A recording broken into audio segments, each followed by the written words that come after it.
نحمده ونصلي على رسوله الكريم اما بعد فاعوذ بالله من الشيطان الرجيم بسم الله الرحمن الرحيم یا ایھا المزمل، اے کپڑے میں لپٹنے والے، قم اللیل، رات کو قیام کرو، الا قلیلا، مگر کم، تھوڑا، نصفہ، آدھا اس کا یعنی آدھی رات، او انقص منہ، یا کم کر لو اس میں سے بھی، قلیلا، تھوڑا سا، او زد علیہ، یا بڑھا لو اس پر یعنی نصف پر، ورتل القرآن ترتیلا، اور قرآن کو ٹھہر ٹھہر کر پڑھو، ٹھہر ٹھہر کر پڑھنا۔ یہاں قرآن مجید پڑھنے کا ادب بتایا جا رہا ہے کہ ورتل القرآن ترتیلا، کہ قرآن کو خوبصورتی کے ساتھ پڑھو، آہستہ آہستہ پڑھو، اطمینان کے ساتھ پڑھو، سمجھ کر پڑھو، قرات میں ایک ایک حرف کو واضح کر کے پڑھو، حسن ادائیگی اور ٹھہراؤ کے ساتھ ادا کرو۔ قرآن پاک پڑھنے کے کچھ آداب ہیں جن کا ذکر خود قرآن مجید کے اندر بھی موجود ہے، جن میں سے ایک تو یہی مقام ہے ترتیل سے پڑھنے کا، اور اسی طرح غور و فکر اور تدبر سے پڑھنے کا حکم بھی ہے۔ کتاب انزلناہ الیک مبارک لیدبروا آیاتہ ولیتذکر اولو الالباب، جو کتاب ہم نے آپ کی طرف نازل کی ہے بڑی برکت والی ہے تاکہ لوگ اس کی آیات میں غور و فکر کریں اور اہل عقل اس سے سبق حاصل کریں۔ اور پھر یہاں خاص طور پر ترتیل سے پڑھنے کا حکم ہے، آہستہ آہستہ پڑھنا، ٹھہر ٹھہر کے پڑھنا۔ قیامت کے دن انسان اسی طرح پڑھے گا جس طرح وہ دنیا میں پڑھتا ہے۔ رسول اللہ صلی اللہ علیہ وسلم نے فرمایا، قرآن قیامت کے دن اس آدمی کے روپ میں آئے گا جس کا رنگ اڑا ہوا ہوگا، اور اپنے ساتھی سے پوچھے گا، کیا تو مجھے پہچانتا ہے؟ پھر قرآن کہے گا، میں وہی ہوں جو تجھے راتوں کو بیدار اور دوپہروں کو پیاسا رکھتا تھا۔ اور یقیناً ہر تاجر اپنی تجارت کے پیچھے ہوتا، یعنی لوگ اپنی دنیا کے پیچھے بھاگ رہے ہوتے تھے، اور میں آج ہر تاجر کو چھوڑ کر تیرے لیے ہوں، یعنی تو نے دنیا میں مجھے وقت دیا تو آج میں تیرے لیے ہوں۔ پھر اسے دائیں ہاتھ میں بادشاہت اور بائیں ہاتھ میں ہمیشگی دی جائے گی، اس کے سر پر وقار کا تاج رکھا جائے گا، اور اس کے والدین کو 2 عمدہ پوشاکیں پہنائی جائیں گی، وہ اتنی قیمتی ہوں گی کہ دنیا و ما فیہا کی کوئی چیز ان کا مقابلہ نہیں کر سکتی۔ اس پر وہ دونوں کہیں گے، اے رب، یہ پوشاکیں ہمارے لیے کہاں سے ہیں؟ یعنی والدین کہیں گے کہ یہ ہمیں کیوں پہنائی جا رہی ہیں؟ تو کہا جائے گا، اپنے بیٹے کو قرآن سکھانے کی وجہ سے۔ اور بے شک صاحب قرآن کو قیامت کے دن کہا جائے گا کہ پڑھتا جا اور درجے چڑھتا جا، یعنی جنت کے درجے چڑھتا جا بلندیوں کی طرف، اور اسی طرح ٹھہر ٹھہر کر پڑھ۔ ورتل کما کنت ترتل فی الدنیا، جس طرح تو دنیا میں ٹھہر ٹھہر کر پڑھتا تھا، بس تیرا مقام وہ ہوگا جہاں تیری آخری آیت ہوگی۔ تو اس سے پتہ چلتا ہے کہ قرآن کو خوش الحانی کے ساتھ اور اچھی ادائیگی کے ساتھ اور ٹھہر ٹھہر کر پڑھنے سے انسان کے درجے زیادہ بلند ہوتے ہیں۔ اور اس کا یہ معنی بھی کیا گیا ہے کہ ایک ایک آیت کو وقف کر کے پڑھا جائے۔ آپ صلی اللہ علیہ وسلم ایک ایک آیت کو وقف کر کے پڑھتے تھے، جیسے الحمدللہ رب العالمین، پھر وقف کرتے، پھر الرحمن الرحیم پڑھتے، پھر وقف کرتے۔ آیات پر رک کر ان کے مطابق اللہ تعالیٰ سے سوال بھی کرنا چاہیے۔ اگر غور و فکر کی آیت ہو تو انسان کہے، ربنا ما خلقت ھذا باطلا سبحانک فقنا عذاب النار۔ نبی صلی اللہ علیہ وسلم جب تسبیح والی کسی آیت سے گزرتے تو آپ سبحان اللہ کہتے، جب سوال کرنے والی کسی آیت سے گزرتے تو سوال کرتے، جب تعوذ والی آیت سے گزرتے تو اللہ سے پناہ طلب کرتے۔ لیکن یاد رکھیے کہ قرآن کو ایسے تیز تیز نہیں پڑھنا چاہیے جیسے ہم تیز تیز باتیں کرتے ہیں یا تیز تیز کوئی شعر و شاعری کر رہے ہوں، بلکہ اس کو اس کا حق دے کے پڑھنا چاہیے۔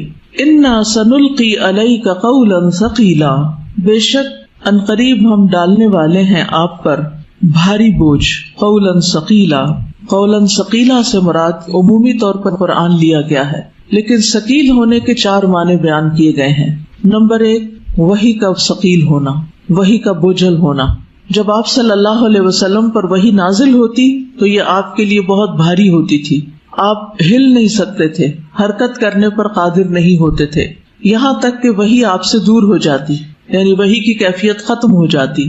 یہ حضرت عائشہ رضی اللہ تعالی عنہا اور عروہ بن زبیر کا قول ہے۔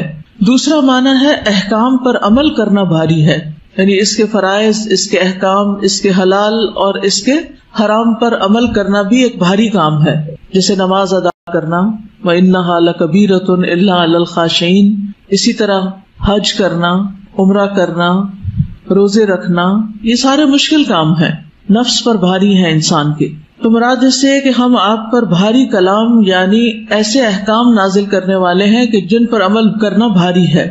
نمبر 3، ابن زبیر کا قول ہے کہ قیامت کے دن میزان میں بھاری ہوگا، یعنی قرآن مجید پڑھنے کا جو ثواب ہے، جو اجر ہے، جو فائدہ ہے کہ ایک ایک حرف پر 10 نیکیاں ہیں، تو انسان تھوڑا سا بھی پڑھ لے تو بہت سا اجر اکٹھا ہو جاتا ہے، یعنی کم وقت میں بڑی کمائی ہے یہ.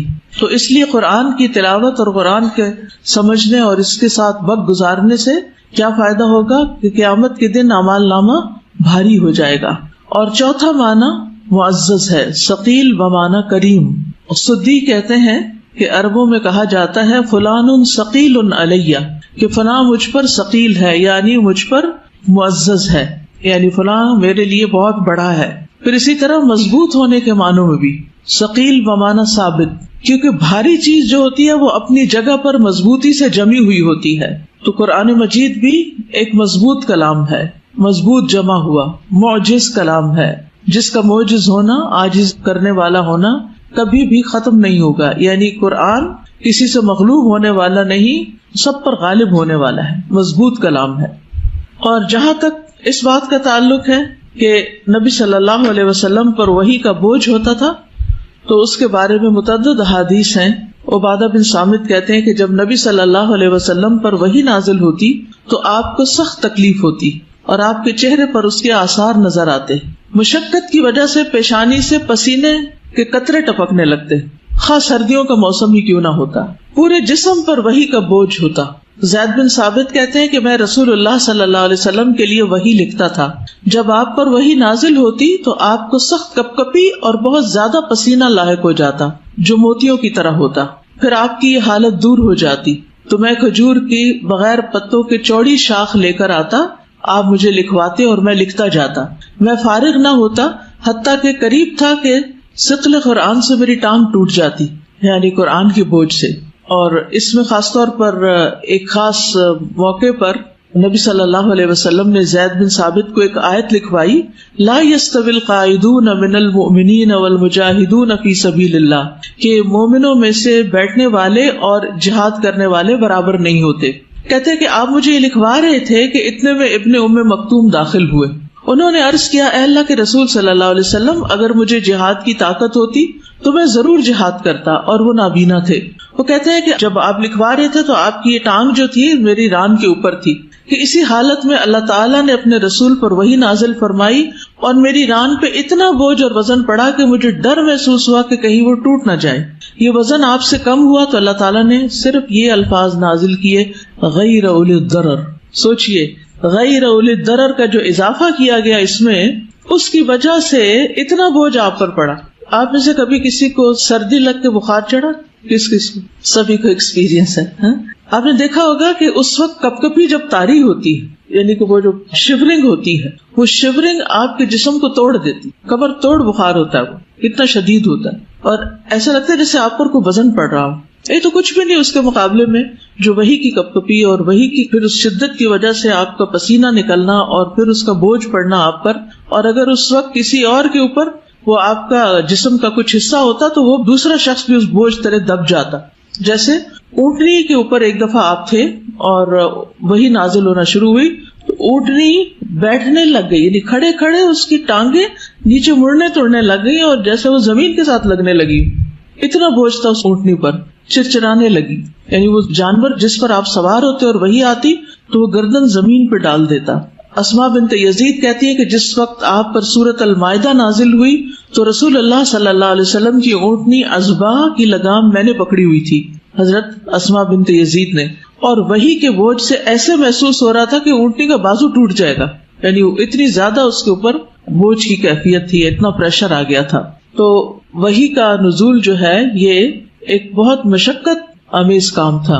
اور ویسے بھی آپ دیکھیں کہ اللہ سبحانہ وتعالیٰ فرماتے ہیں، لو انزلنا هذا القرآن على جبل لرأيته خاشعا متصدعا من خشیۃ اللہ. اگر ہم یہ قرآن کسی پہاڑ پر نازل کرتے تو تم دیکھتے کہ وہ بھی دب جاتا اور پھٹ پڑتا اللہ کے خوف سے.